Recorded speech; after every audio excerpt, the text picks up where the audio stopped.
तो हम देखते हैं रिप्रेजेंटेटिव एलिमेंट्स।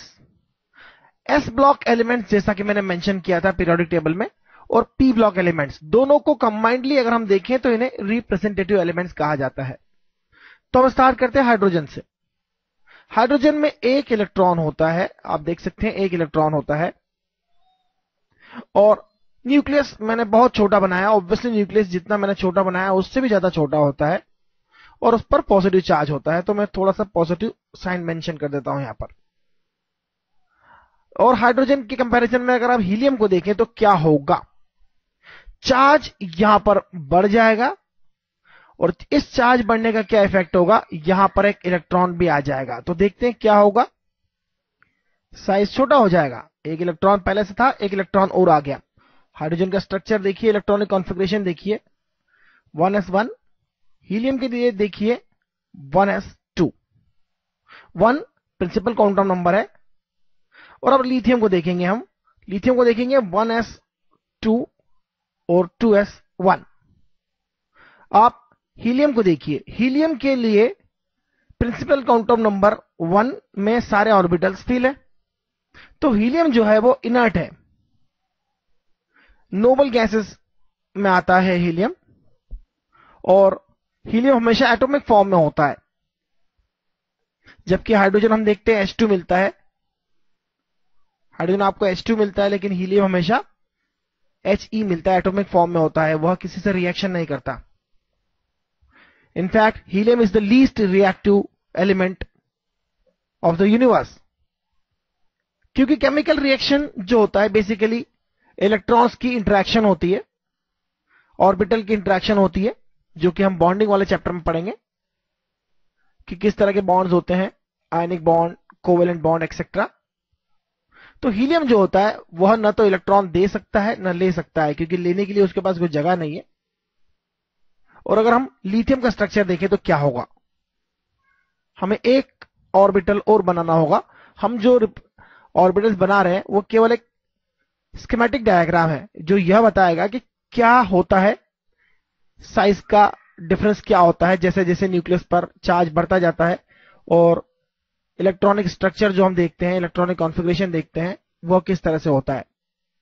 तो एक आइडिया होगा। आप देखते हैं लिथियम के लिए क्या होगा, लिथियम के लिए पॉजिटिव चार्ज इंक्रीज हो जाएगा, एक और इलेक्ट्रॉन आएगा, लेकिन वो आउटर ऑर्बिटल में होगा। तो देखते हैं हम, तो पॉजिटिव चार्ज इंक्रीज हुआ, एक और इलेक्ट्रॉन आया, वह इलेक्ट्रॉन आया है हमारा 2s1 में, तो वह न्यूक्लियस से दूर होगा। अगर न्यूक्लियस से दूर है तो वो इजीली इस एटम को छोड़ सकता है और दूसरे एलिमेंट से रिएक्शन कर सकता है जिसे इलेक्ट्रॉन की जरूरत है। तो इनफैक्ट लिथियम की अगर बात करें तो एस ब्लॉक में लिथियम फिर भी आयनिक कैरेक्टर इतना शो नहीं करता है जितना कि हमारे एस ब्लॉक में बात करें हम। एस ब्लॉक एलिमेंट में मैं सबसे पहले अल्कली मेटल्स की बात कर रहा हूं। Alkali metals lithium, sodium, potassium, rubidium, caesium and francium. Francium radioactive है, तो मैं इस ग्रुप की बात कर रहा हूं सबसे पहले। उसके बाद हम बात करेंगे अल्कलाइन अर्थ मेटल्स की। तो अल्कली मेटल्स जो है वो इतनी रिएक्टिव क्यों है और इजीली आयोनाइज क्यों हो जाती है। तो आयोनाइजेशन का मतलब अगर आपको नहीं पता है तो मैं बता दूं, आयोनाइजेशन का मतलब है आपका इलेक्ट्रॉन इस एटम को छोड़ के चले जाएगा। तो अगर लिथियम आयनाइज होता है तो क्या होगा, लिथियम प्लस आयन बनेगा, क्योंकि लिथियम का यह जो आउटर इलेक्ट्रॉन है वो आसानी से जा सकता है, क्योंकि न्यूक्लियस से उसका डिस्टेंस जो है वो इन दो इलेक्ट्रॉन्स के कंपैरिजन में ज्यादा है। इन दोनों पर अट्रैक्शन न्यूक्लियस का ज्यादा है और इस पर थोड़ा कम होगा, क्योंकि न्यूक्लियस का पॉजिटिव चार्ज जो है वो इंक्रीज जरूर हुआ है थोड़ा सा हीलियम के कंपैरिजन में, लेकिन जो नेक्स्ट इलेक्ट्रॉन है, थर्ड इलेक्ट्रॉन है, वो न्यूक्लियस से काफी दूर है, क्योंकि ये 2s ऑर्बिटल है। तो अब हम देखते हैं 2s2 कैसा होगा। 2s2 होगा बेरिलियम। यहां हम एक और इलेक्ट्रॉन लेंगे अब, और बेरिलियम जो होगा वह लिथियम का पड़ोसी है, लिथियम का वो पड़ोसी है। तो देखते हैं अगर हम एक और इलेक्ट्रॉन लेते हैं और तो क्या फर्क पड़ेगा, साइज थोड़ा सा छोटा हो जाएगा, लेकिन वह इलेक्ट्रॉन इसी ऑर्बिट में होगा, न्यूक्लियस से फिर भी थोड़ा सा दूरी होगा। तो आप देख सकते हैं क्या हुआ, एक इलेक्ट्रॉन यहां आने से, एक इलेक्ट्रॉन तो आया है, अब यहां 2 इलेक्ट्रॉन हो गए हैं, लेकिन उसके करस्पॉन्डिंग न्यूक्लियस पे चार्ज भी इंक्रीज हो गया, एक प्रोटॉन एक्स्ट्रा हो गया इन कंपेयर टू लिथियम, एक प्रोटॉन एक्स्ट्रा हो गया। एक प्रोटॉन एक्स्ट्रा होने से साइज थोड़ा सा छोटा हो जाएगा, क्योंकि इस पॉइंट पर, इस जोन में सभी जगह इनफैक्ट आप देखा जाए तो न्यूक्लियस का अट्रैक्शन इंक्रीज हो जाएगा, क्योंकि न्यूक्लियस पर प्रोटॉन नंबर इंक्रीज हो गए तो वहां पॉजिटिव चार्ज ज्यादा हो गया, अब सब जगह उसका अट्रैक्शन ज्यादा होगा, इसलिए 1 2 3 4 हमारे 4 इलेक्ट्रॉनों पर उसका अट्रैक्शन होगा। तो बेरिलियम जो है उसके 2 इलेक्ट्रॉन इतने रिएक्टिव नहीं है जितने लिथियम का अकेला सिंगल इलेक्ट्रॉन था, वो आसानी से जा सकता था। बेरिलियम के दोनों इलेक्ट्रॉन इतनी आसानी से नहीं जा सकते, तो इनफैक्ट बेरिलियम के आयनाइजेशन जो है वह मुश्किल होगी। आयनाइज बेरिलियम इतनी आसानी से नहीं होगा, ज्यादा एनर्जी चाहिए इलेक्ट्रॉन्स को यहां से बेरिलियम से रिलीज करने में। तो बेरिलियम जो कंपाउंड बनाता है नॉर्मली वो कोवेलेंट कंपाउंड होते हैं। कोवेलेंट कंपाउंड में इलेक्ट्रॉन शेयर होते हैं, क्योंकि भाई इलेक्ट्रॉन आप दे नहीं सकते तो आप शेयर कर लेते हैं। तो बॉन्डिंग में इसे हम डिटेल में पढ़ेंगे, यहां मैं केवल इतना कह सकता हूं कि कोवेलेंट बॉन्ड के बारे में अगर आपने लोअर क्लासेस में पढ़ा है तो आप इतना समझ सकते हैं कि यहां इलेक्ट्रॉन शेयर हो गए हैं।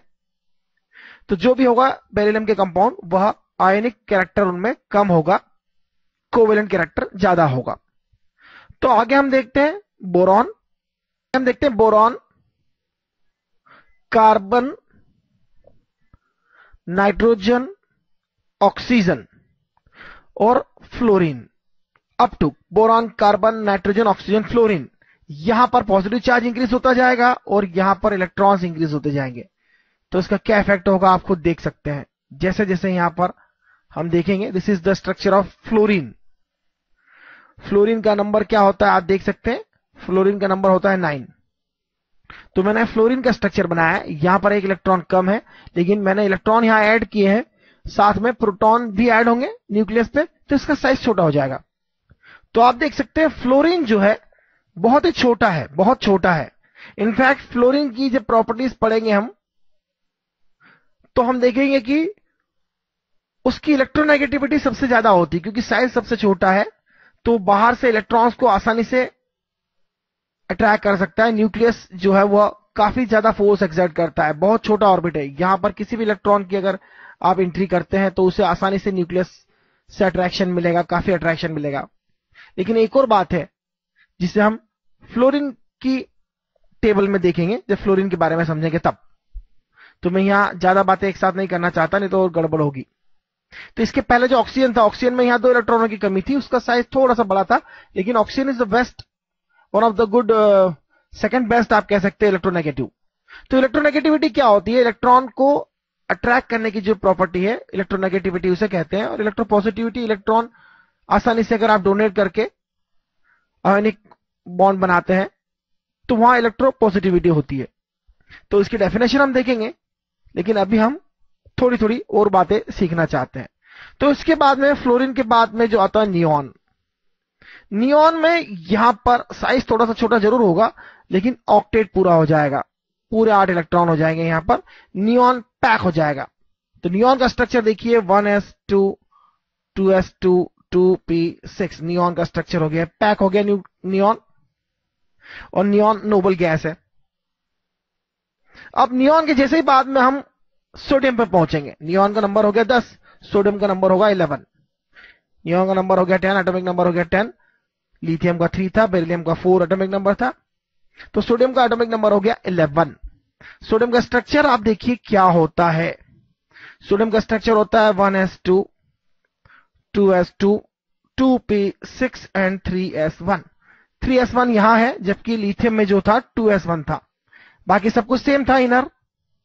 बस नेक्स्ट इलेक्ट्रॉन जो है, अब इसके बाद में सोडियम के लिए देखिए क्या होगा। तो एक इलेक्ट्रॉन हम इंट्रोड्यूस करते हैं, लेकिन वो 3s में जाएगा, 3s बाहर होगा। तो आप देख सकते हैं साइज जरूर थोड़ा सा छोटा हुआ, न्यूक्लियस पर चार्ज इंक्रीज हो गया, नियॉन के कंपैरिजन में थोड़ा सा चार्ज इंक्रीज हुआ, लेकिन जो नेक्स्ट इलेक्ट्रॉन है वो बिल्कुल बाहर चले गया। तो आप देख सकते हैं इलेक्ट्रॉन आसानी से रिलीज हो सकता है।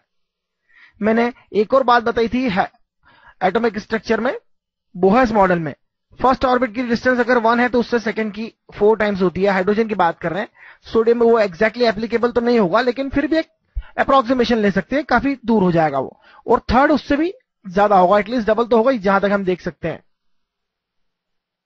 और फोर्थ और दूर चला जाएगा, फिफ्थ और दूर चला जाएगा। यह बात हमने हाइड्रोजन की केस में देखी थी, लेकिन यहां एग्जैक्टली एप्लीकेबल तो नहीं है, लेकिन जो कंसेप्ट है वो वही है कि डिस्टेंस कम होगी ज्यादा होगी। तो obviously second principal quantum number के कंपैरिजन में थर्ड प्रिंसिपल क्वांटम नंबर में अगर एंट्री हुई है इलेक्ट्रॉन की, तो वह न्यूक्लियस से दूर होगा, इजीली न्यूक्लियस को छोड़ के एटम को छोड़ के जा सकता है। तो इजीली जा सकता है क्योंकि डिस्टेंस और दूर हो गई। तो आप देख सकते हैं कि यह जैसे जैसे नीचे जाएंगे इलेक्ट्रॉन आसानी से इनका रिलीज हो जाएगा, आयोनाइजेशन एनर्जी जो है वो कम होती जाएगी। और अगर इस तरह से इलेक्ट्रॉन आसानी से आप दे सकते हैं और आयनिक बॉन्ड फॉर्म कर सकते हैं, तो आपकी जो प्रॉपर्टी है इलेक्ट्रोपॉजिटिविटी होगी। तो इलेक्ट्रोपॉजिटिविटी नीचे की तरफ बढ़ेगी, और यह सब हम टेबुलाइज करेंगे, लेकिन हम केवल समझने की कोशिश कर रहे हैं क्यों होगा ऐसा। फिर आप देखें मैग्नीशियम का नंबर 12 है। यहां एक और इलेक्ट्रॉन ले लीजिए, साइज थोड़ा सा छोटा हो जाएगा। साइज थोड़ा सा छोटा क्यों हुआ? क्योंकि न्यूक्लियस पे चार्ज आ गया। एक इलेक्ट्रॉन जरूर आया, लेकिन न्यूक्लियस पर चार्ज इंक्रीज होने के कारण थोड़ा सा अट्रैक्शन हो जाएगा इंक्रीज, तो थोड़ा सा साइज छोटा हो जाएगा ओवरऑल। तो मैग्नीशियम में 2 इलेक्ट्रॉन है, लेकिन अभी भी देख सकते हैं आप न्यूक्लियस से काफी दूर है। मैग्नीशियम भी इलेक्ट्रोपॉजिटिव है, और इस ग्रुप में नीचे जाएंगे तो इलेक्ट्रोपॉजिटिविटी इंक्रीज होगी, और ऑब्वियसली हम इधर जाएंगे तो इलेक्ट्रोपॉजिटिविटी डिक्रीज होगी, क्योंकि साइज छोटा हुआ है, न्यूक्लियस का अट्रैक्शन बड़ा है। तो मैग्नीशियम के बाद आप मिलेगा आपको मैग्नीशियम, सोडियम के बाद मैग्नीशियम, फिर एल्यूमिनियम। एल्यूमिनियम के बाद आपको मिलेगा सिलिकॉन, फास्फोरस और सल्फर, देन क्लोरीन, और क्लोरीन के बाद नोबल गैस ऑर्गन। तो ऑर्गन तक अगर आप देखें तो यहां पूरे 8 इलेक्ट्रॉन और हो जाएंगे। और पोटेशियम को देखिए फिर क्या होगा। तो ऑर्गन का ऑक्टेट कंप्लीट है।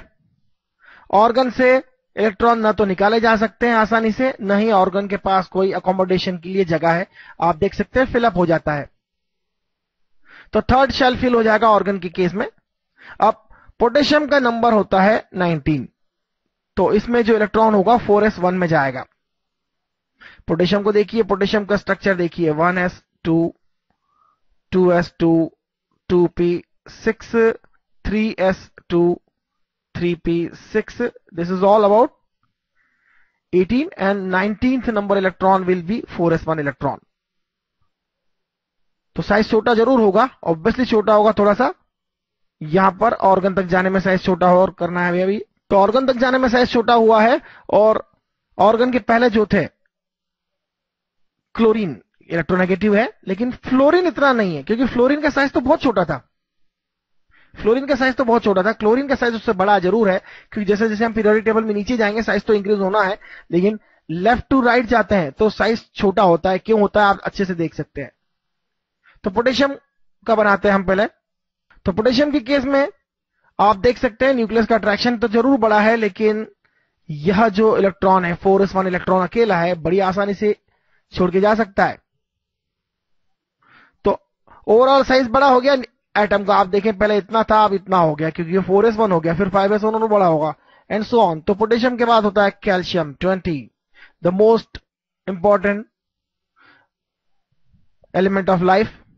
हमारी बॉडी में कैल्शियम, पोटेशियम, सोडियम का बहुत ज्यादा इंपॉर्टेंस है, मैग्नीशियम का भी। तो कैल्शियम आने के बाद 1 इलेक्ट्रॉन हो रहा है यहां पर। तो साइज थोड़ा सा छोटा जरूर हुआ है, लेकिन स्टिल 2 इलेक्ट्रॉन जो है वो काफी दूर है न्यूक्लियस से, और कैल्शियम 2 इलेक्ट्रॉन दे सकता है, Ca डबल प्लस आयन बना सकता है, कोई प्रॉब्लम नहीं है। सोडियम प्लस तो बड़ी आसानी से बनता है।